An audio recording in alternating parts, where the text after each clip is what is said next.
сундуктардан көк чай. Таймаштын шарты боюнча ашты колу менен жеш керек. Тамак сиңирүүчү дарыларды ичүүгө болбойт. Бүгүнкү полвонimiz qo'shni Qirg'iziston Respublikasi O'sh shahridan tashrif buyurgan Bek Mamatov To'xtasun janoblarini taklif etaman. Marhamat. Assalomu alaykum. To'xtasun, xush kelibsiz. Andijon shahridan Qorixonov To'raxon janoblari, marhamat. Ikkalanglarga omad, bitta ko'rishib qo'ysak bo'ladi.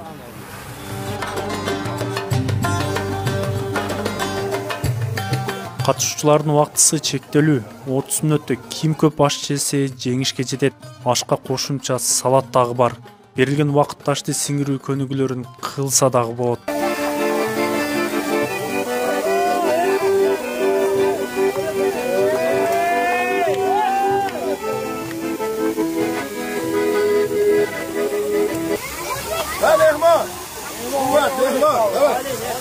Andijonlik To'raxon polvonimiz 1 kiloyu 300 gram osh yedilar. Bitta qattiq.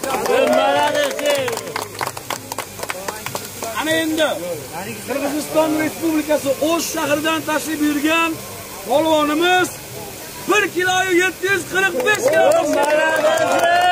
Bugungi ko'rsatuvimizning g'olibi To'xtasun.